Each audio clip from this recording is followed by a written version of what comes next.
So I used to think that having a website was absolutely essential for an author, but I have been wondering if maybe I was wrong.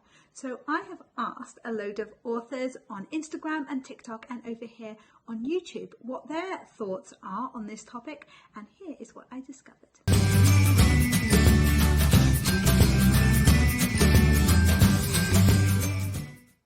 Hola amigos, welcome back to my YouTube channel. My name is Emma Bennet and I am the author of 7 contemporary romance novels and 1 children's picture book, and I am here to talk to you today about author websites and whether they are actually all that important to have. My main issue with an author website, actually no, I have two. My two main issues with author websites are the cost of maintaining them and just the hassle of having to maintain them. So author websites aren't hugely expensive to set up in the first instance usually. You can usually get really good deals on the domain names and on the hosting packages for 1 to 2 years, but it's after that point that it ends up quite expensive. Now when I say quite expensive, I don't mean that it's an absolutely huge amount. It's probably, I think I end up paying about £200 a year to maintain mine. It's not a huge amount of money, but it is if you're starting out and if you're not selling many books, it really is an expense. The other thing is that it will cost a lot more than that if you are not really computer savvy. I'm not computer savvy, but my husband is. And if you need someone to build your website for you and to maintain it for you, I actually bought a template for my website so that it looked all kind of swanky. It's got carousels with my books going past and things like that. It's really rather lovely. So that was an extra expense that I had. When I first got an author website, I think it was something that I did pretty soon after I self-published my first book 9 years ago. So I have had one for a while, but I have changed hosting companies a couple of times because the prices just really went up after the first couple of years. And I also, like I say, bought the template so that it looked a bit swankier because what I had was very basic to begin with and it just didn't look very professional. I will, of course, leave a link to my website down below, but it is www.emma-bennet.co.uk if you'd like to go and have a look. One thing that I haven't done on my website is sell copies of my own books.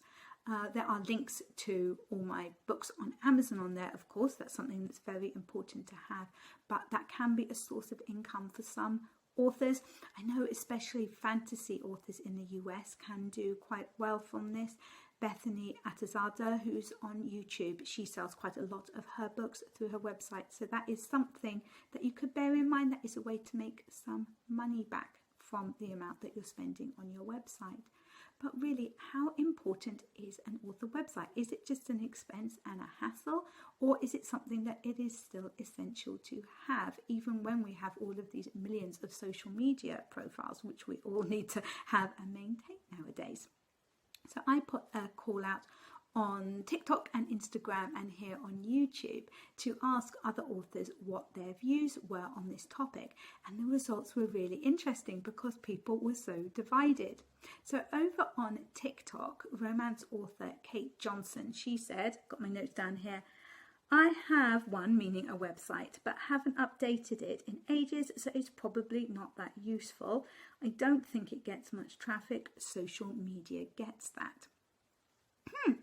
So when I just Googled my name on my laptop, I did find that my website was the first hit. But after that, there's my Instagram, there's my Twitter, my Facebook, and Amazon with links to all my books. So it's not like people couldn't find me if I didn't have a website. It's really easy just to Google me, and there were plenty other instances of my name and my books showing up. So that's an interesting point.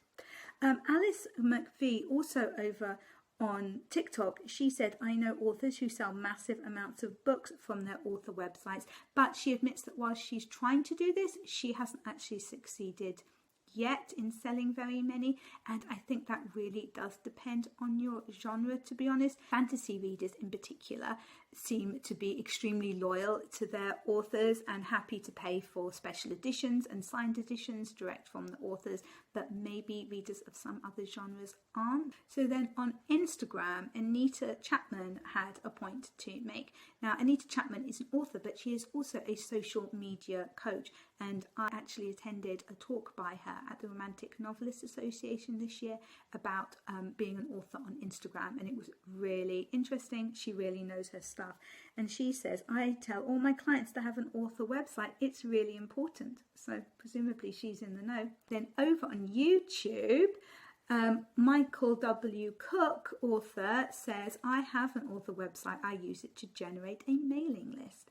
So that's an interesting point, and that is something which I do from my website. I have a keep in touch page on it, and there's a link there where you can just fill in your email details and you can be sent my newsletter.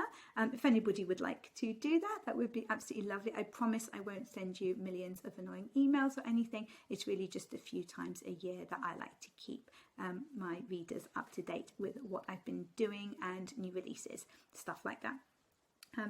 Andrea J. Severson, who is one of my favourite author tubers, she says, at the very least, every author should have a landing page connected to their email sign up. No one should rely on social media alone. You don't own it or control it. And if Instagram or YouTube or whatever locks you out or terminates your account, you risk losing your whole audience.